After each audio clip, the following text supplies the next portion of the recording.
Shalom, Mishpaka. Welcome. This is your host, Brian Anthony Benyai with Beyond Babbitt reporting for duty.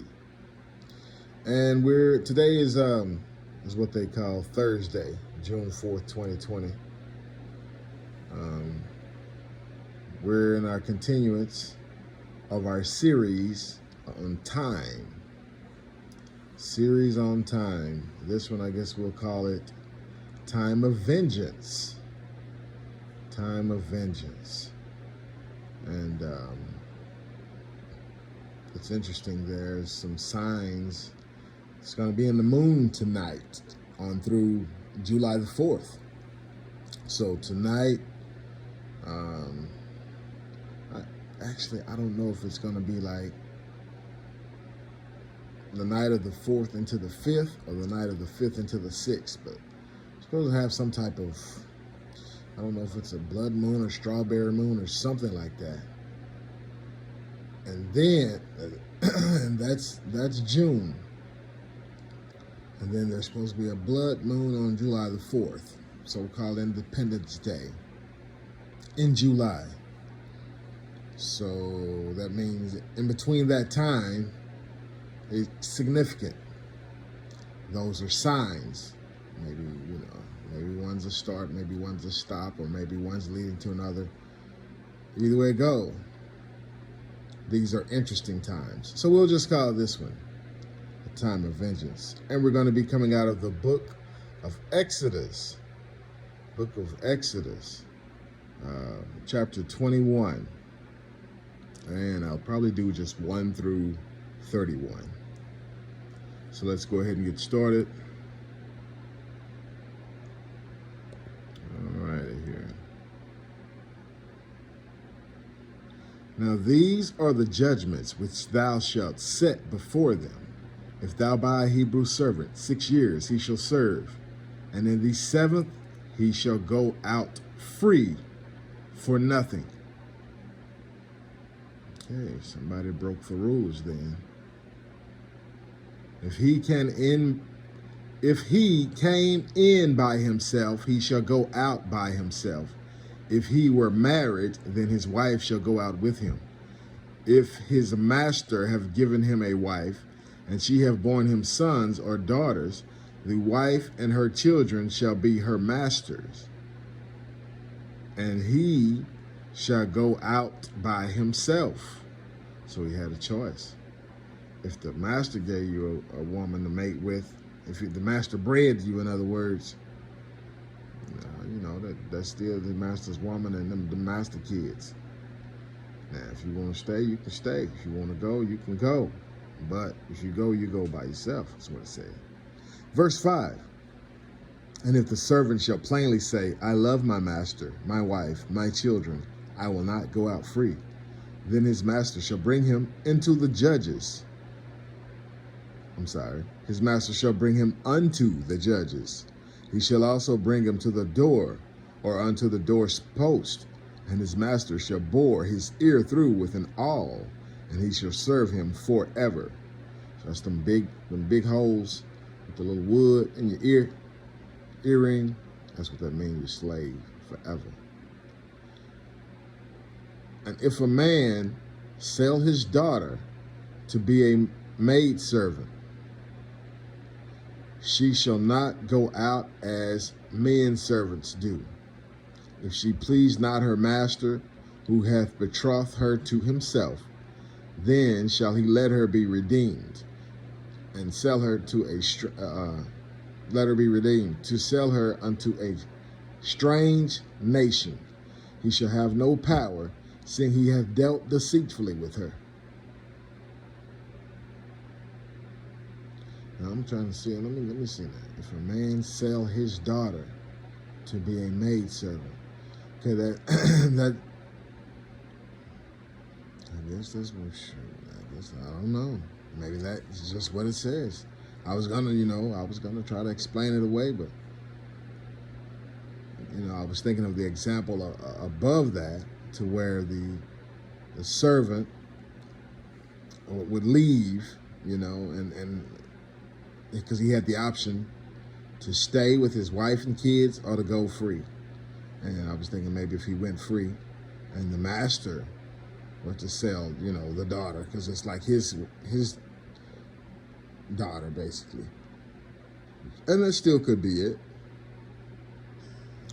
Or it could be, I don't know. But that's, I guess I'm leaning towards that because that's what it's talking about. So let's go back to verse 5. And if the servant shall plainly say, I love my master, my wife, and my children, I will not go out free. Then his master shall bring him unto the judges. He shall also bring him to the door, or unto the doorpost, and his master shall bore his ear through with an awl, and he shall serve him forever. And if a man sell his daughter to be a maidservant, she shall not go out as the men servants do. Or maybe this is just a man with a daughter and, he just sold her because she wasn't married or something. I don't know. If she please not her master, who hath betrothed her, yeah, that's what it is, betrothed, who hath betrothed her to himself, then shall he let her be redeemed. Okay, so, you can be redeemed by your nearest of kin. Bought back is kind of look like what this is saying. Redeemed. To sell her unto a strange nation, he shall have no power. Okay, so yeah, you can't go back to a strange nation. You can be redeemed by the nearest of kin. If you're not your dad, then some other relative. You're not allowed to sell a Hebrew Israelite to another nation. You're not allowed to enslave one for more than 6 years. Okay? A lot of rules broken here, guys. I charge, so there should be a time of vengeance. And vengeance is mine, saith the Lord. So verse 8, if she please not her master, who hath betrothed her to himself, then shall he let her be redeemed, to sell her unto a strange nation. He shall have no power, seeing he hath dealt deceitfully with her.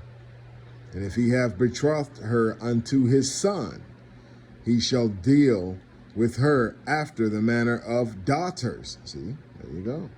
Not as a slave anymore. Now she's a daughter. Okay.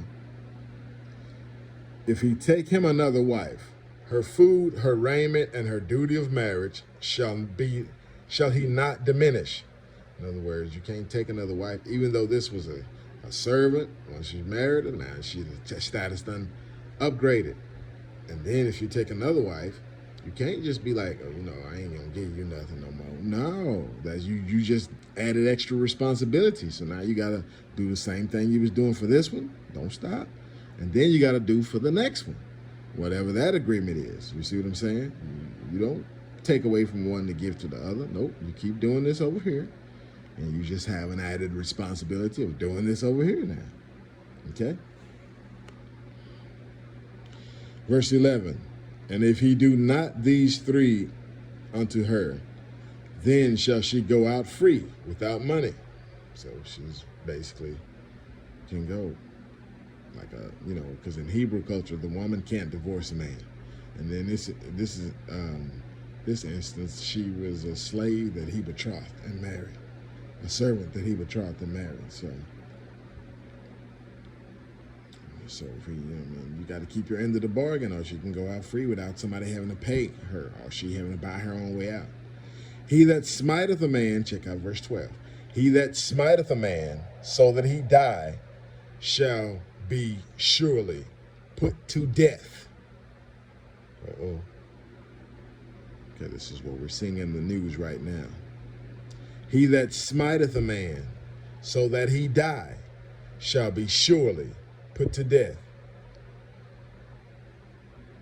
And if a man lie not in wait, but God deliver him into his hand, then I will appoint thee a place whither he shall flee. So it's saying if he didn't do it on purpose, then the Most High had some cities you can escape to. But if you did it on purpose, even after about 8, 9, 10 minutes, and the guy, you heard him saying he can't breathe and everything, he crying and, and everybody, even the the people watching and filming were saying, hey, man, and you're just ignoring that because you're you have an agenda. So yeah, that's done on purpose. So you should be put to death. Put to death here, according to verse 12. And verse 13, and if a man lie not in wait, that's an accident, but God deliver him into his hand, then I will appoint thee a place whither he shall flee. But if a man come presumptuously upon his neighbor to slay him, let's see what's next here. With guile, there we go, right there. With guile, thou shalt take him from mine altar, that he may die.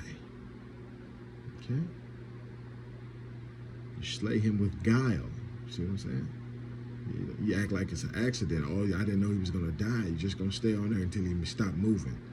Oh, yeah, it sounds like it's intentional. Okay. Thou shalt take him from mine altar, that he may die. Verse 15. And he that smiteth his father or his mother shall be surely put to death. And he that smiteth a man, he that stealeth a man. See, a lot of rules been broken here, guys. When dealing with God's chosen people. Okay? Guilty is charged. And he that stealeth a man and selleth him, or if he be found in his hand, he shall surely be put to death.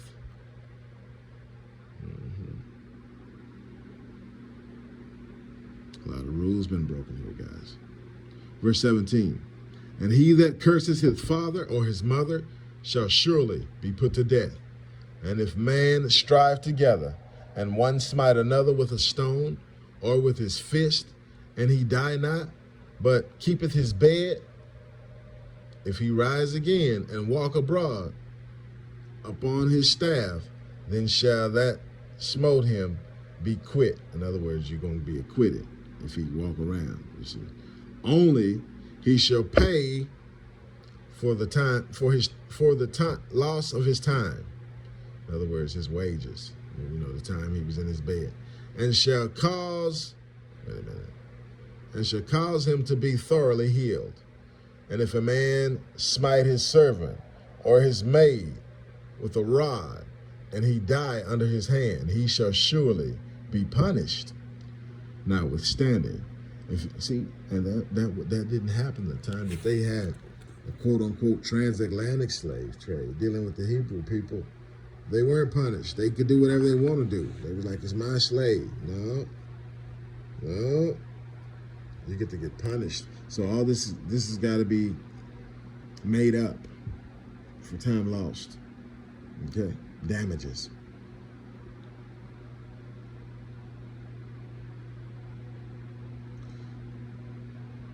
So let's read verse 20.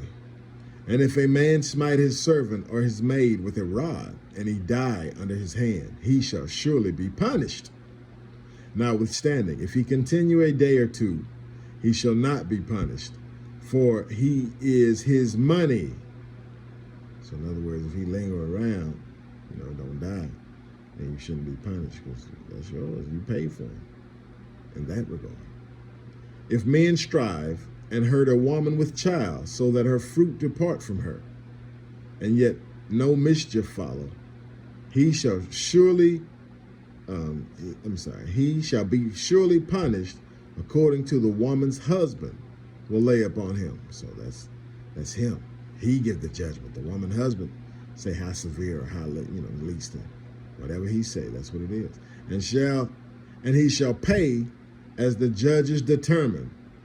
So it's money involved as well. Okay. And if any mischief follow, then thou shalt give life for life. Life for life. We could have named this one blood for blood, or body for body. Okay, well, let's keep going then. Verse 23. And if any mischief follow, like the riots and stuff like that, after the death, Then thou shalt give life for life, eye for eye, tooth for tooth, hand for hand, foot for foot, burning for burning, wound for wound, stripe for stripe. And if a man smite the eye of his servant or the eye of his maid, that it perish, he shall let him go free for his eye's sake. And if he smite out his master's tooth, his manservant's tooth, or his maidservant's tooth, he shall let him go free for his tooth's sake. If an ox gore a man or a woman, that they die, then the ox shall be surely stoned. Okay? These animals got to be in control. They got to get put down. And his flesh shall not be eaten. It's not even good for food. And that's a kosher, that's a kosher animal. But you can't eat a mad dog, mad animal, mad beast. Put him down. He's full of sin. But the owner of the ox shall be quit. Okay, acquitted. But if the ox were wont to push with his horn in time past, if he had a track record, like this cop had, 17 offenses already. He had a track record. Verse 29. But if the ox were wont to push with his horn in time past, and it hath been testified to his owner, and they knew about it, somebody had already complained and let him know, and he hath not kept him in, but that he hath killed a man or a woman, the ox shall be stoned, and his owner also shall be put to death. See, that's what happens when you're dealing with Hebrew nation, Hebrew people, God's chosen people, the apple of his eye. Okay? And this is the type of judgment we want. We don't care about, you charging them, trying to take them to jail. Anything less than blood for blood will not satisfy the situation here. Okay? Verse 30. If there be laid on him a sum of money, then he shall give for the ransom of his life whatsoever is laid upon him. And then I said I was going to stop at verse 31. And it goes like this.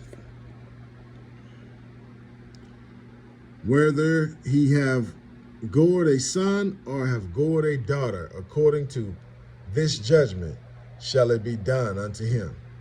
And the reason I want to stop there, because the rest of it is just talking about, offenses and the money that it's going to take to cure the offenses. And why that's important, let's go to the book of Ecclesiastes again.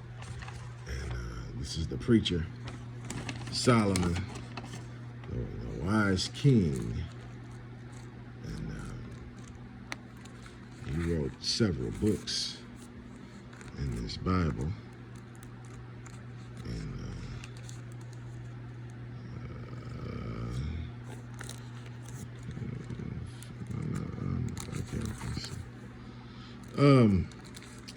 So Ecclesiastes chapter 10, guys.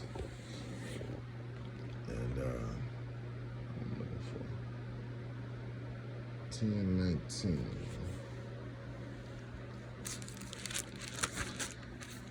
Let's look at 10:19, just one. It's just one. Let's look at that. Ecclesiastes chapter 10, verse 19. Right there. And it reads like this. A feast is made for laughter, and wine maketh merry, but money answereth all things. Okay? That's why you have insurance, life insurance, death insurance, health insurance, house insurance, car insurance. And that's why you sue people, you get money. You see what I'm saying? And that was the rest of that chapter was about. Anyway, guys, that said, a lot of people have a lot to pay. They've broken a lot of rules here. The judgment shall stand. That's how we're going to get the kingdom. So we're going to continue to wage war. And word and deed and in spirit and in truth and with all that we have. You know what, with that said, let me get to another one in Ecclesiastes that might be interesting to you guys.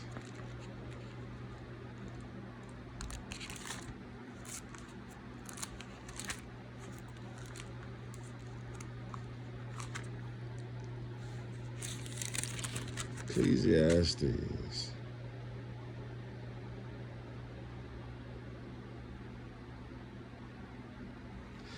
Ecclesiastes 9 and 10, right here. It says, whatsoever thy hand findeth to do, do it with thy might.